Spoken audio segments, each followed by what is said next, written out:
काम करना है आपको गवर्नमेंट ऑफिशियल्स के नीचे। जो गवर्नमेंट ऑफिशियल्स होते हैं वे किसी भी रूप में इनके दुख दर्द को समझने वाले नहीं हैं।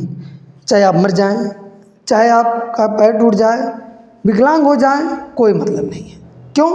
क्योंकि इसमें ना तो इंश्योरेंस होता है, ना कोई अन्य मदद है, कोई सहानुभूति नहीं है, और आपसे काम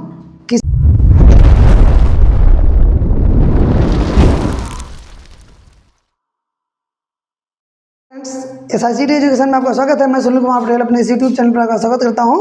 दोस्तों, आउटसोर्सिंग कई वीडियोज अपलोड कर चुका हूं, उसी कड़ी की ये अगली वीडियो है। आशा है कि आपको चीज़ें जो हम बताना चाह रहे हैं समझ में आएंगी। जैसे कि आप जानते हैं, अगर सेवा योजन पोर्टल पर अगर आप रजिस्ट्रेशन कर रहे हो तो आप उसमें देखेंगे कि नोटिफिकेशन आजकल लिख कर आ रहा है। देखिए, एक नोटिफिकेशन आपके सामने है, जो आप नोटिफिकेशन देख रहे हैं। इस नोटिफिकेशन में साफ साफ क्या लिखा हुआ है कि 30 तारीख के बाद पूरी तरीके से जैम पोर्टल लागू हो जाएगा। अब आप समझ सकते हैं कि जो जैम पोर्टल है, जैम पोर्टल भारत सरकार का एक खरीद फरोख्त वाला पोर्टल है। आप जानते भी होंगे, बहुत ढेर सारे जल निगम वगैरह भर्ती जैम पोर्टल से हो भी चुकी है। तो जैम पोर्टल पर क्या हाल रहती है आप समझ सकते हैं। पहले तो था कि एक सीट पर 5 लोगों का ही एप्लीकेशन स्वीकार किया जा रहा था, बाद में उसको बढ़ाया गया। अब नया लेटर 30 मार्च को जारी किया गया है यूपी गवर्नमेंट के द्वारा कि अब सेवा योजन कार्यालय की जो भर्तियां थी वे सभी जैम पोर्टल के थ्रू की जाएंगी। यानी अब जितनी भर्ती हैं वे सभी की सभी भर्तियां जैम पोर्टल से होंगी। जैम पोर्टल पर वे रजिस्टर्ड वेंडर्स जो उस पर रजिस्ट्रेशन किए हुए हैं, उन वे सभी रजिस्टर्ड वेंडर्स जो है अब मैन पावर को खरीद सकेंगे। यानी किसी भी रूप में आप जो ठेकेदारी प्रथा है वो अब 100% लागू। किसी भी विभाग में जहाँ पर भी वैकेंसी निकलेगी, चाहे बिजली विभाग में देख लीजिए, चाहे शिक्षा विभाग में देख लीजिए, स्वास्थ्य विभाग में देख लीजिए, राष्ट्रीय ग्रामीण आजीविका मिशन में देख लीजिए, कहीं भी देख लीजिए, एनीवेयर सॉरी, हर जगह अब जो वेंडरशिप है वह पूरी तरीके से लागू कर दी गई है। किसके थ्रू?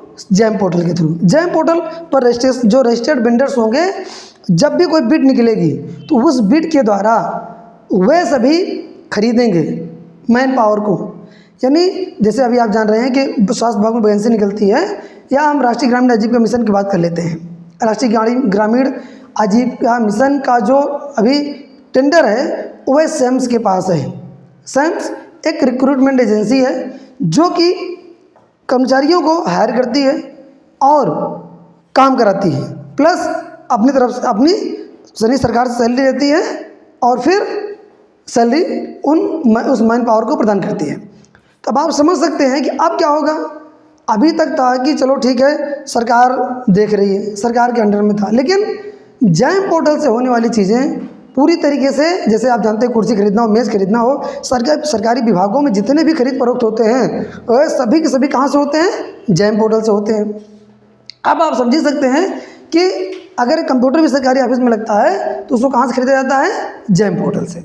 यानी कहने का मतलब एक ई मार्केट प्लेस है जहाँ पर सब कुछ बिक रहा है, आप खरीद सकते हैं वहाँ से। तो उसी तरीके से अब मैन पावर भी वहाँ बिकेगा, यानी मैन पावर भी वहाँ से खरीदा जाएगा।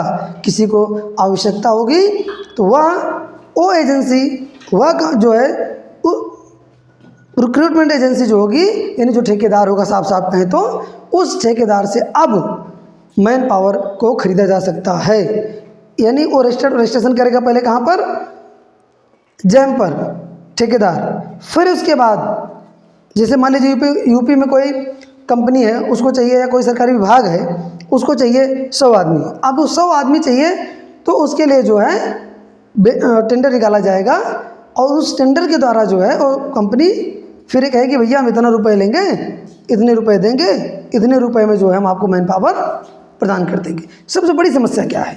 आप देख रहे होंगे आजकल कि जो हियरिंग हो रही है, ये हियरिंग हो तो जाती है, कोई दिक्कत नहीं है, लेकिन लेवल इस तरीके से बनाया गया है, कहीं कि नहीं क्या कहा गया कि 8 घंटे ही काम लिया जाएगा। आप उनके काम पूरा होने से मतलब है। अगर उन्होंने कह दिया 10 महीने का काम अगर 1 महीने पूरा होना है, तो सीधी सीधी बात है, उसको 1 महीने पूरा करना, चाहे आप 24 घंटे करिए या कभी सोइए कभी खाइए ना खाइए, कोई मतलब नहीं। यानी आपको 10 महीने का काम 1 महीने पूरा करके देना है। और अगर आप समझ सकते हैं लेबरगिरी है ये, उस लेबरगिरी में अगर 10 महीने का काम 1 महीने पूरा कराया जा रहा है, तब आप समझ सकते हैं कि क्या कंडीशन होगी। यानी कंडीशन इतनी ख़राब हो गई कि वो कर्मचारी या तो पूरी तरीके से मानसिक रोगी हो जाएंगे या स्वास्थ्य खराब हो जाएगा। अब आप समझ सकते हैं कि आए दिन पेपरों में निकलता रहता है कि कर्मचारी यहाँ जाते हुए वर्क प्लेस पर गिर गया, मर गया, या मतलब कुछ भी हो गया, तो उसके लिए कोई भी इंश्योरेंस की पॉलिसी नहीं है। जबकि सरकार कहती है कि हमने इतने को नौकरी दे दिया, इतने को रोज़गार प्रदान कर दिया, रोज़गार मेला लगवाती रहती है सरकार, लेकिन कभी सरकारें नहीं बताती कि कितने को हम रोड पर ला दिए। यानी आप समझ सकते हैं, आप ठेकेदार खरीदेगा मैन पावर को तो कितनी देर के लिए, बहुत मुश्किल में 6 महीने के लिए, 1 साल के लिए, 2 साल के लिए, उसके बाद वो लोग कहाँ जाएंगे। कुछ लोग तो ऐसे बन जाएंगे कि जो कि ना इधर के रह जाएंगे ना उधर के रह जाएंगे। क्यों? क्योंकि उम्र के ऐसे पड़ाव पर होते हैं, इतने सुनहरे सपने दिखाए जाते हैं कि अब और बात है, अब जब भी इसमें एक लाइन लिखी होती है कि बिना नोटिस बिना कारण बताए आपको किसी भी समय निकाला जा सकता है बिना कारण के। तब आप समझ सकते हैं कि आपसे कहने के लिए जब शुरू में कह दिया कि आपको ये भत्ता मिलेगा, वो भत्ता मिलेगा, दुनिया भर की चीज़ें बता दी गई, इंक्रीमेंट भी होगा, सब कुछ बता दिया गया, आपको पढ़ा दिया गया पन्ना कि लो भैया ज्वाइनिंग लेटर, इसमें देख भी लीजिए, खुश हो लीजिए, कोई बात नहीं। पूरे मन से लग गए काम करने के लिए, कहीं और कर रहे तो छोड़ के भी आ गए काम करने के लिए।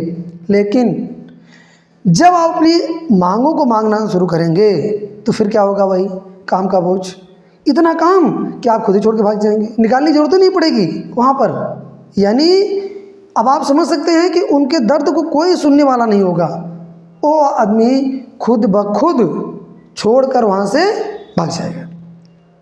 या अदरवाइज बहुत सरकारी जो ऑफिशियल्स हैं उनके पास इतने ज़्यादा हथकंडे होते हैं आपको निकालने की कि आप फंस ही जाएंगे। क्यों?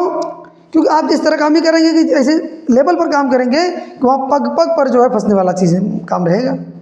तब आप समझ सकते हैं कि वहाँ पर फंसने का ही काम रहेगा, तो आप फंस जाएंगे।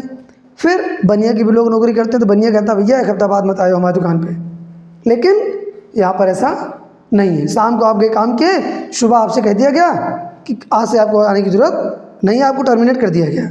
तो आपसे पहले ही बॉन्ड भरा लिया जाता है स्टाम्प पेपर पे कि आप ना कोर्ट जा सकते हैं, ना कचहरी जा सकते हैं, ना क्लेम कर सकते हैं, कुछ नहीं कर सकते। यानी सारे नियम कानून बंद। तो यानी मैन पावर जो भी मैन पावर है, वह मैन पावर केवल और केवल एक शोषण का शिकार बन के रह गया है। अब आप समझ सकते हैं कि शोषण कैसे, हमने आपको बताया पहली बात कि सैलरी मिलनी है हर महीने, लेकिन उसमें क्या होता है 4 महीने 6 महीने पर सैलरी मिल रही है। उसके अलावा आप ज़्यादा मांग करेंगे फिर वही बातें आएंगी कि चलिए आप कोई काम नहीं, आप जैसे बहुत ढेर सारे लाइन में लगे हुए हैं। यानी आप समझ सकते हैं कि इतनी बेरोजगारी बढ़ गई है कि 10,000 वाला काम यहाँ 2,000 पर करने के लिए लोग तैयार खड़े हैं। सरकार भी उसी का फ़ायदा उठा रही है। जैसे आप जानते हैं चाइना कहीं ना कहीं इसी मैन पावर के बलबूते ही आज यहाँ पर पहुँच पाया है, एक इकोनॉमी बन पाया है। क्यों? कि वहाँ पर जो लेबर हैं वह इतने सस्ते में उपलब्ध हैं कि आप क्या समझ सकते हैं कि जो 100 रुपये वाले लेबर हैं वो 50 में उपलब्ध हैं।